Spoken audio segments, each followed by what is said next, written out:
Right now, as you're watching this, there are roughly 10,000 commercial aircraft in the sky, 10,000 planes. And if you pulled up a live flight tracker, you'd see them scattered across almost every inch of the globe, a constant, moving web of metal and jet fuel. But zoom in a little closer, and you'll notice something strange. Certain parts of the map are completely empty. No planes, not a single one. Some of those gaps are just oceans or deserts, but others are deliberate. A pilot who crossed one of those lines wouldn't just get a warning, they might get shot down. Today, we're going to those places, the zones that are forbidden, dangerous, or just physically impossible to fly over. And some of them will genuinely shock you, because a few of them are places you'd never expect. Let's get into it. Before we start, drop a comment telling me where you're watching this from. I want to see how many countries we've got in the comments. Number 1. The Tibetan Plateau. Imagine you're sitting in seat 34A, somewhere at 35,000 feet, when the cabin suddenly loses pressure. The oxygen masks drop from the ceiling. The pilots push the nose down immediately, because that's the protocol. Get the plane below 10,000 feet, where the air is breathable. Do it fast. That procedure has saved countless lives. Except there's one place on Earth where that emergency move might not save you at all. And that place isn't some remote war zone or secret military corridor. It's one of the most geographically famous regions on the planet: Tibet. The Tibetan Plateau has an average elevation of 14,370 feet. Not a mountaintop, not a peak, the average, the floor. To put that in perspective, the Burj Khalifa, the tallest building on Earth, stands at about 2,700 feet. The Tibetan Plateau is more than 5 of those, stacked on top of each other, just as baseline terrain. So when a pilot tries to descend to 10,000 feet over Tibet, the math doesn't work. The ground is already above that. Descending to safety means flying into a mountain. There is no emergency option. There is no margin. And then there's Mount Everest, sitting inside this region at 29,032 feet, nearly as high as some commercial cruising altitudes. The Himalayas don't give you options, they take them away. But altitude isn't even the biggest invisible threat here. The cold is. At extreme altitude over Tibet, temperatures can plummet to -40 degrees Fahrenheit. That number matters for a very specific reason. It's almost exactly the freezing point of Jet A fuel, the standard aviation fuel used in most commercial aircraft. At that temperature, fuel doesn't just get cold, it starts to gel, it stops flowing. And if your fuel can't reach your engines stop. In 2008, British Airways Flight 38 belly-landed short of the runway at Heathrow because of this exact mechanic. The plane hadn't even flown over Tibet. It flew over the less extreme freezing skies of Siberia and Mongolia, proving just how volatile freezing fuel lines can be. Tiny traces of water inside the fuel lines had turned to ice, blocking the flow, causing both engines to lose thrust just seconds before touchdown. Somehow, nobody died. That happened over Siberia. Imagine what Tibet would do. Number 2. Volcanic airspace. Most people know volcanoes are dangerous on the ground, but what most people don't realize is that a volcanic eruption can make an entire region of sky completely unsurvivable, and that danger can travel thousands of miles from the volcano itself. Here's why. When a volcano erupts, it doesn't just shoot out lava, it blasts billions of tiny particles of pulverized rock called volcanic ash into the atmosphere. These particles are razor-sharp, invisible to the human eye, and they don't behave like normal clouds. They don't dissipate the same way, and at altitude, They're catastrophic for jet engines. Here's what actually happens inside an engine when it hits volcanic ash, and it's stranger than most people realize. A modern jet engine generates temperatures of around 2,000 degrees Fahrenheit inside its core. Volcanic ash melts at roughly 1,800 degrees. So when ash enters the engine, it melts into liquid glass and then re-solidifies on the turbine blades, coating them from the inside, choking the airflow and killing the engine. On June 24, 1982, British Airways Flight 9 was cruising at 37,000 feet near Indonesia when all 4 of its engines failed simultaneously. Not 1, not 2, all 4. The Boeing 747, a machine that weighs over 400 tons fully loaded, became a glider. The crew had no power, no options, and a dark ocean below them. As they glided completely powerless through the night, the cold air outside did something almost miraculous. It cooled the molten glass inside the engines until it solidified, cracked, and shattered completely off the blades. The crew managed to restart 3 of the 4 engines just in time. The plane landed safely. No one died.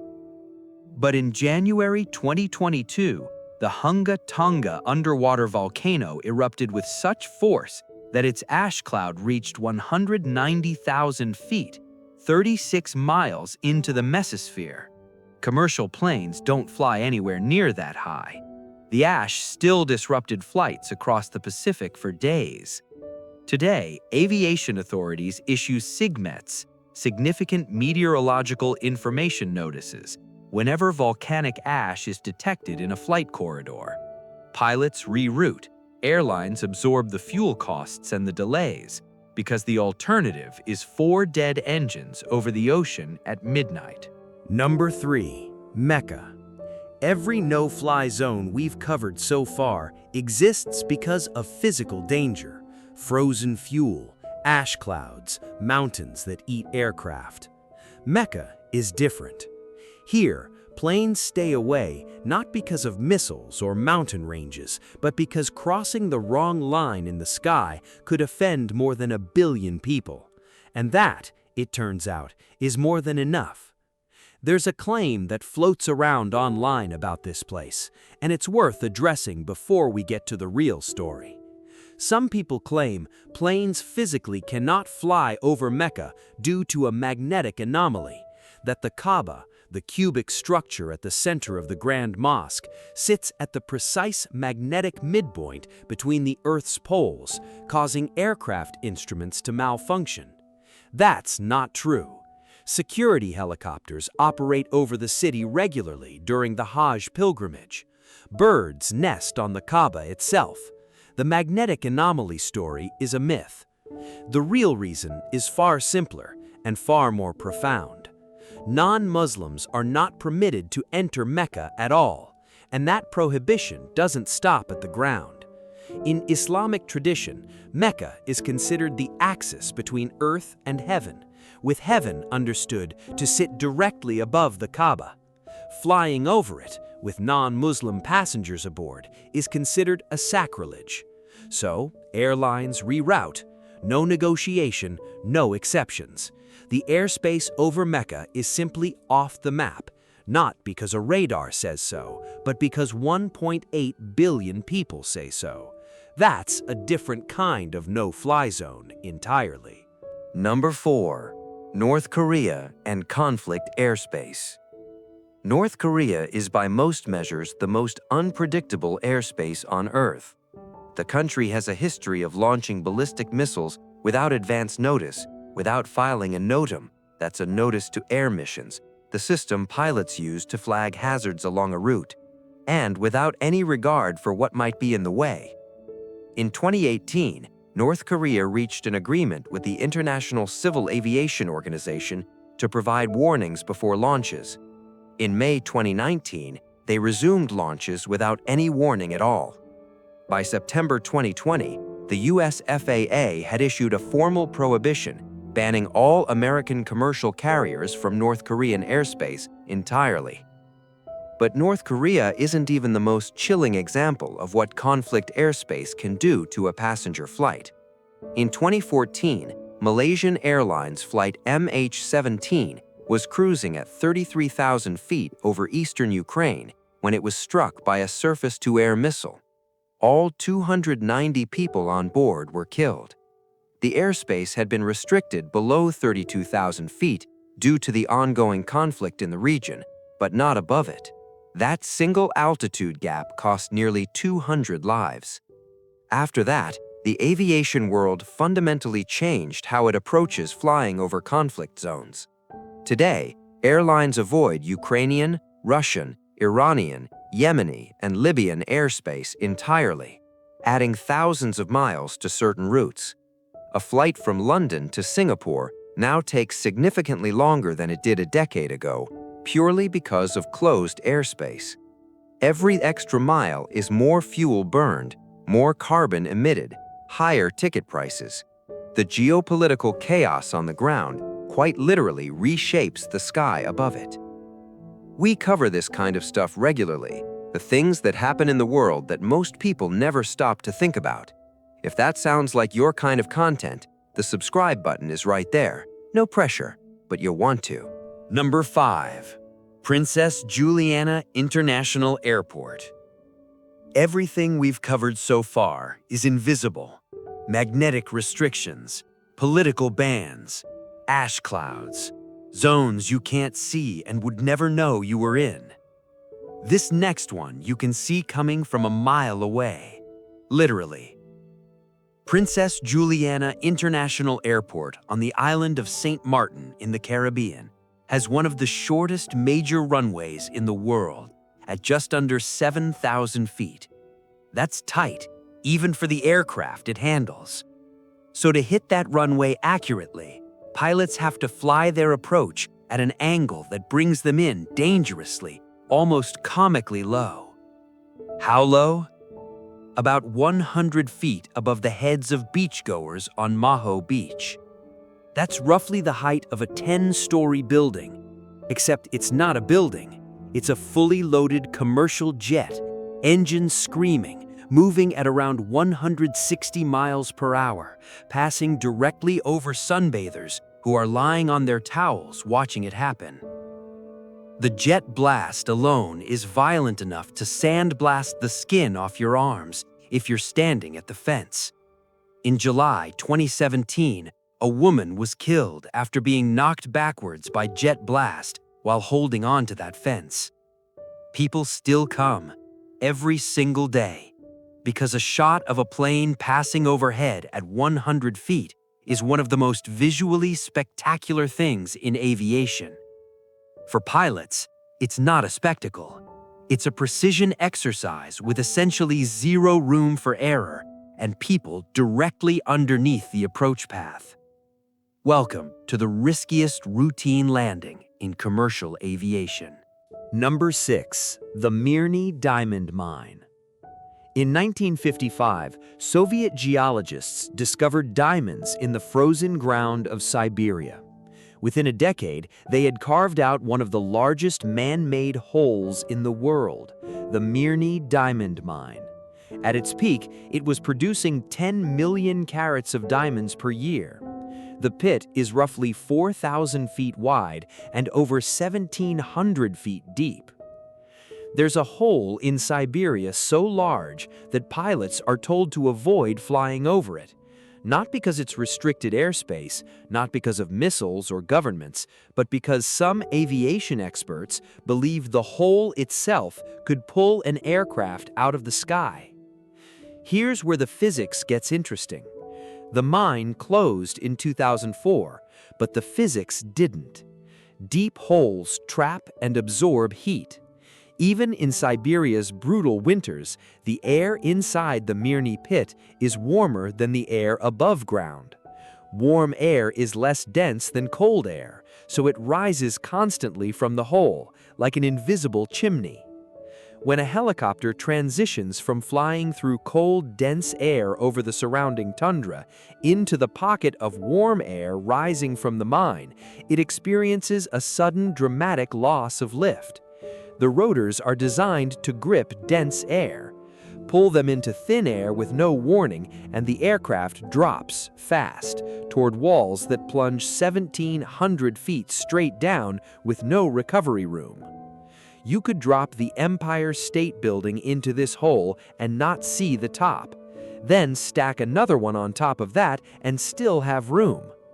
No aircraft has gone down into the Mirny mine, but the area is flagged, pilots avoid it, and the mine just sits there in the Siberian permafrost, an enormous, silent, man-made hazard with no fence around the sky above it. Sometimes the smartest thing you can do is respect a danger you've never tested. Number 7. Disney Parks. Here's one that almost nobody sees coming. Walt Disney World in Orlando and Disneyland in Anaheim, California, are the only two non-governmental locations in the United States with permanently restricted airspace. Not temporary, not event-based, permanent. The same category of airspace protection that covers the White House covers a theme park with a talking mouse. The way this happened is genuinely stranger than the restriction itself. The restrictions were originally pushed through Congress in 2003 under a post-9/11 security initiative called Operation Liberty Shield, the same framework that bans flights over any stadium with over 30,000 spectators during events. Disney parks can host over 100,000 visitors in a single day. The reasoning is crowd density. A security incident at that scale would be catastrophic. Any aircraft must remain at least 3,000 feet above the castles at both parks. Violators get intercepted. It made Disney's castles the only non-government landmarks with the same airspace protection as the Pentagon. And here's the part that makes this truly absurd. In 2015, Disney wanted to fly 50 illuminated drones over Sleeping Beauty's castle as part of a nighttime show. Sounds simple, but Disney is inside its own no-fly zone. They had to file a 42-page application with the FAA requesting special permission to fly toy drones over their own theme park. It took more than a year to get approved. The most powerful entertainment company on Earth filing paperwork for over 12 months just to fly some lights over their own backyard. Bureaucracy doesn't care how much your parks make. Number 8. Washington, D.C. If Disney's no-fly zone is the strangest, Washington, D.C.'s is the most serious. If you're a pilot flying anywhere near the U.S. Capitol, you're operating inside what's called a Special Flight Rules Area, a layered cage of restricted airspace surrounding the city with escalating levels of consequence the closer you get. The outer ring extends 33 miles from the city center. The inner ring, the severe restriction zone, covers 15 miles.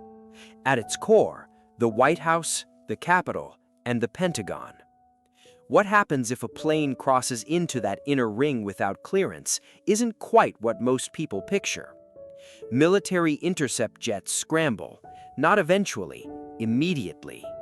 F-16s can be airborne and alongside an intruder aircraft within minutes. The fighter pilots will attempt radio contact, visual signals, wing rocking. If the aircraft doesn't respond, the consequences escalate rapidly. And if the aircraft is considered an imminent threat, lethal force is on the table. It's widely acknowledged, though officially unconfirmed, that the White House grounds are equipped with surface-to-air missile systems, capable of engaging aircraft that cannot be stopped any other way. This is not theoretical. Post 9/11, the infrastructure was put in place specifically to prevent a repeat of that morning. Since 2001, hundreds of aircraft have accidentally entered DC restricted airspace, mostly small private planes whose pilots didn't realize they'd crossed a line. almost all were intercepted, escorted down, and landed. Most pilots lost their license. A few faced federal prosecution.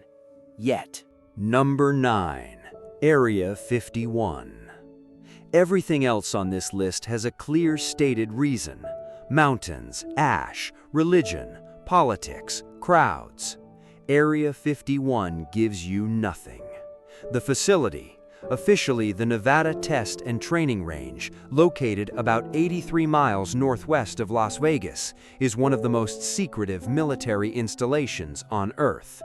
The restricted airspace around it covers roughly 90,000 acres of sky. No civilian aircraft, no exceptions, no explanations offered.